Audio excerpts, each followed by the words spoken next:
Bienvenue sur Africa 24 dans cette nouvelle édition du QG Weekend. Voici les titres de l'actualité. Fin du contentieux électoral au Cameroun. Aucun recours en annulation du scrutin présidentiel n'a été validé par le Conseil constitutionnel. Des recours introduits par certains candidats qui dénoncent des fraudes. La hausse des fuites fiscales néfaste à l'amélioration de la condition des femmes en Afrique. En effet, l'évasion fiscale retarde la mise en place de services publics utiles à l'amélioration de leurs conditions. Et puis la deuxième édition de Handi Festival International a eu lieu à Bamako au Mali. L'occasion pour les artisans et musiciens handicapés de montrer leur savoir-faire, un tremplin alors qu'ils sont souvent victimes de l'absence d'un cadre d'expression. Mais d'abord, en Guinée, la date du procès du massacre du 28 septembre 2009 n'a toujours pas été révélée. Un procès évalué à plus de 78 milliards de francs guinéens, dont 77% sera financé par le gouvernement. Rappelons qu'au moins 157 personnes avaient été massacrées dans un stade de Conakry alors qu'ils s'opposaient à la candidature de Moussa Dadis Camara à la présidentielle. Au Cameroun, le contentieux électoral a pris fin ce 19 octobre. Les recours introduits par les candidats qui exigeaient l'annulation partielle ou totale du scrutin présidentiel ont été rejetés. Des recours qui portaient notamment sur des irrégularités et des fraudes lors du scrutin du 7 octobre. Les précisions avec Corinne Kamsofem. Il y aura eu au total 18 recours au cours du contentieux électoral faisant suite à l'élection présidentielle qui s'est tenue le 7 octobre 2018 au Cameroun. De façon générale, ces recours portaient récusation du Conseil constitutionnel, annulation partielle pour certains et totale pour d'autres du scrutin du 7 octobre. À la fin des débats, ce 19 octobre, tous ces recours ont été rejetés. Pour le Rassemblement démocratique du peuple camerounais, parti au pouvoir et très souvent mis en cause dans ces recours, c'est déjà comme une victoire surtout de la démocratie. Les audiences sont publiques, elles sont retransmises en direct. Vous avez vu que les premiers recours sont allés très rapidement. Ensuite, il y a le recours du candidat Kamto qui est venu avec un nombre considérable d'avocats à qui la parole a été librement donnée.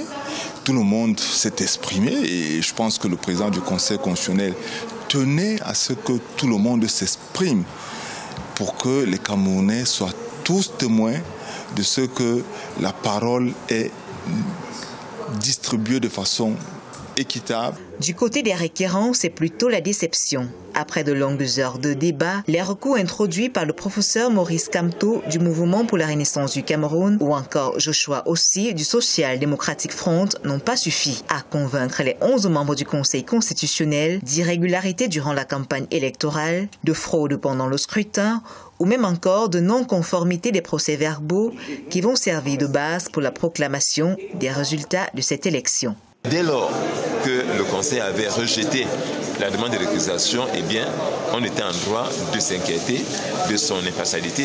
Et ce qui arrive aujourd'hui ne nous surprend pas. Ce Conseil-là ne pouvait pas faire autre chose que ce qu'il a fait aujourd'hui. Cabral Libi, candidat du parti Univers, a vu sa requête rejetée au motif du non-respect du délai imparti pour le dépôt des recours. Il s'est présenté 73 heures après la fermeture du scrutin. La loi en vigueur prescrit de le faire dans l'intervalle de 72 heures. Passé cette phase du contentieux électoral, tous les Camerounais sont désormais dans l'attente de la proclamation des résultats tels que le prescrit le calendrier électoral. En Tanzanie, le milliardaire Mohamed Douji a été libéré dans la nuit de vendredi à samedi 20 octobre. Il annonce s'être rentré chez lui sain et sauf après avoir été enlevé le 11 octobre dernier. L'homme d'affaires de 43 ans, considéré comme le plus jeune milliardaire d'Afrique, avait été kidnappé par des hommes armés à Dar es Salaam. Sa famille avait alors proposé plus d'1,5 million de dollars pour des informations qui mèneraient à sa libération.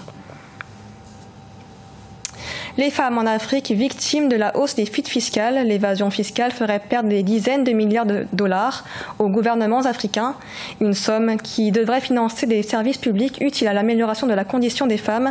Les explications avec Mathilda Diaby, commentées par Ange Bijou-Domenio.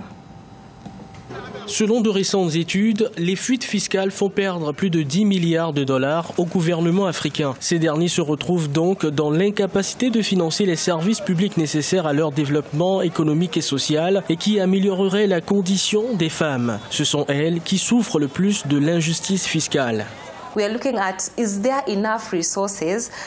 Il s'agit de s'assurer qu'il y ait assez de ressources que le gouvernement peut utiliser pour financer les services publics qui serviront à améliorer la condition des femmes. Ces services publics doivent concerner l'accès à l'eau saine, l'éducation, les prestations médicales. En général, ce sont les femmes qui supportent ces efforts et ces coûts. Si les gouvernements ne financent pas la construction de garderies, ce sont les femmes qui quitteront leurs emplois bien rémunérés pour rester chez elles et s'occuper de leurs enfants.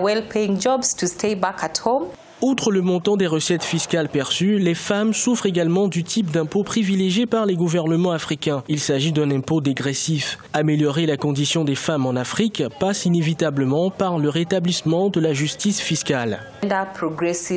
Les pays africains en développement doivent pouvoir mettre en place un budget progressif qui prend en considération les besoins à la fois des hommes et des femmes.